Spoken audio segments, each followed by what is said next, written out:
जब भी किसी पेशेंट को स्टेज 4 कैंसर का डायग्नोसिस मिलता है, the first reaction is always hopelessness and some depression कि क्या अब कुछ सर्जरी नहीं हो सकती, क्या अभी सिर्फ कीमोथेरेपी लेनी पड़ेगी। But there is one treatment जो कि सिलेक्टेड स्टेज 4 कैंसर पेशेंट्स में भी बहुत अच्छे रिजल्ट्स दे सकता है, and that treatment is called as हाईपेक। और हाईपेक के बारे में आज हम डिस्कस करेंगे आज के अपने वीडियो में।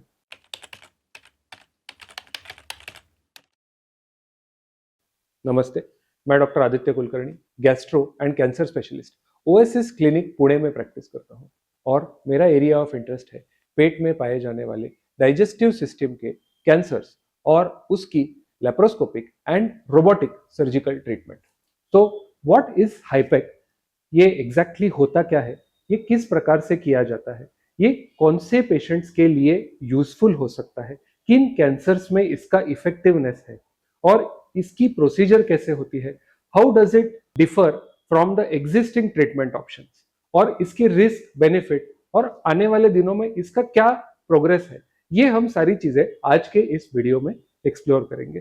This is a very important video. हाईपेक इस टॉपिक के ऊपर हम और भी वीडियोस बनाने वाले हैं, but today's video gives us a broad overlook कि एग्जैक्टली ये हाईपेक होता क्या है और इसको किस प्रकार से किया जाता है।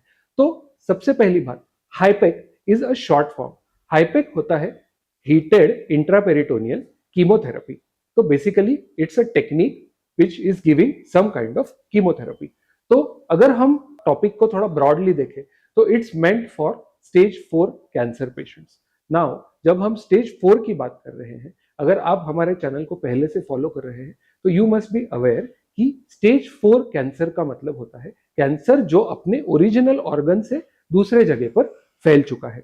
Now stage 4 cancer can have various types, यानी कि किसी पेशेंट का कैंसर है जो कोलॉन से स्टार्ट होकर लिवर में चला गया है, किसी पेशेंट का कैंसर है कि जो पैंक्रियास से स्टार्ट होकर लंग्स में चला गया है, और कुछ पेशेंट्स ऐसे भी होते हैं कि जिनका कैंसर पेट के अंदर ही दूसरे जगह पर पेट की लाइनिंग के ऊपर यानी कि पेरिटोनियम के ऊपर फैल गया है, जिसे हम पेरिटोनियल मेटास्टेसिस के नाम से जानते हैं।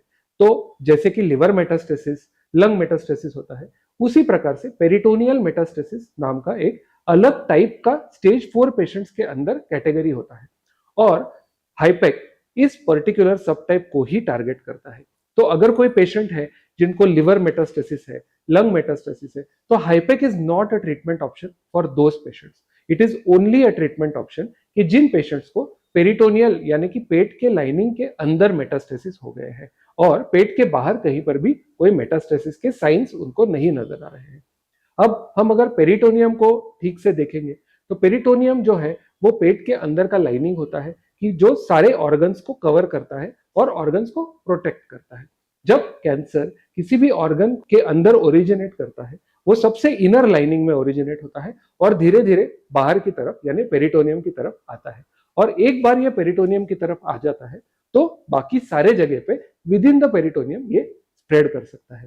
तो what do we do exactly in हाईपेक surgery? Actually हाईपेक surgery जो है वो दो टाइप का होता है, यानी कि first part of that surgery is called as cytoreductive surgery, जिसे हम सीआरएस कहते हैं, और सेकेंड पार्ट जो होता है उसे हम इंट्रापेरिटोनियल कीमोथेरेपी यानी कि हाईपेक कहते हैं। So it is not only हाईपेक, हाईपेक is always done as a combination.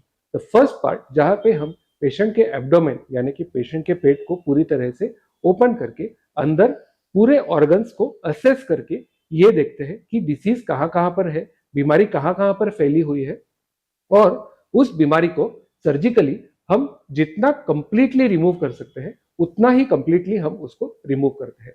इस प्रोसीजर के दौरान हमें पेट के अंदर का पेरिटोनियम, ऑर्गन्स जैसे कि ovaries, uterus, spleen, gall bladder, ये भी रिमूव करना पड़ सकता है। स्मॉल इंटेस्टिन या लार्ज इंटेस्टिन के कोई कोई पार्ट्स को रिमूव करना पड़ सकता है। But the final aim is कि जितना भी हमें विजिबल डिसीज है, यानी कि मैक्रोस्कोपिकली जो नेकेड आई को हमको ये डिसीज दिखता है, वो सारे डिसीज को हमको रिमूव करना है। इसे हम साइटो रिडक्टिव सर्जरी कहते हैं। और जब हम पूरे डिसीज को, विजिबल डिसीज को रिमूव कर देते हैं, इसे हम कहते हैं कंप्लीट साइटो रिडक्शन। सो जब हम कंप्लीट साइटो रिडक्शन अचीव करते हैं, that is the end of the part 1 of the operation. और the second phase then begins, जिसमें कि हम पेशेंट के पेट को टेम्परेरीली बंद करके इसके अंदर हीटेड कीमोथेरेपी सॉल्यूशन छोड़ देते हैं। अब इसके कुछ स्पेसिफाइड रूल्स और प्रोटोकॉल्स होते हैं कि इस कीमोथेरेपी को कैसे दिया जाता है।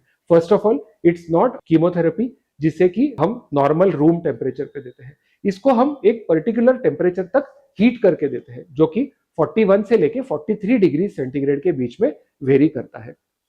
So that is the first critical part.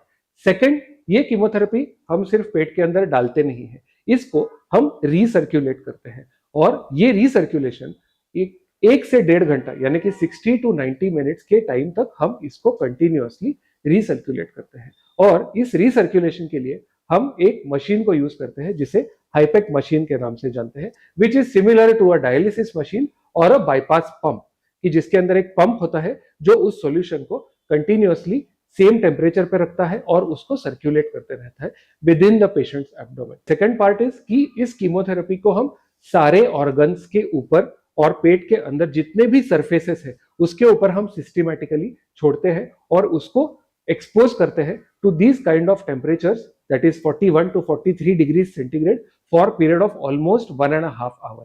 तो इससे जितने भी माइक्रोस्कोपिक लेवल के जो भी डिसीज जैसे कि कैंसर सेल्स है वो सारे किल ऑफ हो जाते हैं। उसको मारने में ये कीमोथेरेपी हेल्प करती है। At the end of this procedure we put the drains surgically, ये सारा फ्लूइड को हम ड्रेन आउट कर देते हैं और एब्डोमेन को क्लोज कर देते हैं। दिस इज द कंप्लीट हाईपेक procedure. Now this heated chemotherapy, why it is circulated, इसके बहुत सारे रीजंस हैं और हम आने वाले वीडियोस में इसको स्पेसिफिकली वीडियोस बनाएंगे कि इसका रीजन क्या होता है। बट इसका एक मेन रीजन ये होता है कि माइक्रोस्कोपिक कैंसर सेल्स को मारने में heated chemotherapy is shown to be much more effective than just doing a simple surgery. जो और आने वाले दिनों में जो भी रिकरेंस होता है या कैंसर वापस आने की रिस्क होती है वो हाईपेक के बाद में कम हो जाती है। पेशेंट का सर्वाइवल काफी हद तक हम इंप्रूव कर सकते हैं। हाँ, बट सिर्फ कीमोथेरेपी देना इज नॉट द सॉल्यूशन। इसके साथ साथ हमें सीआरएस यानी कि साइटोरिडक्टिव सर्जरी को प्रॉपरली परफॉर्म करना बहुत नेसेसरी होता है। अब क्या ये सारे स्टेज 4 कैंसर्स में यूज हो सकता है? The answer is no. We can use it in certain specific and selected types of cancers, और उनमें भी हमें हर पेशेंट को बहुत केयरफुली और इंडिविजुअली सिलेक्ट करके उनके ऊपर सीआरएस और हाईपेक की प्रोसीजर की जाती है। कौन से पेशेंट्स को सिलेक्ट करते हैं, किस प्रकार से ये डिसीजन बनाते हैं, ये हम आने वाले वीडियोस में और डिटेल में कवर करेंगे।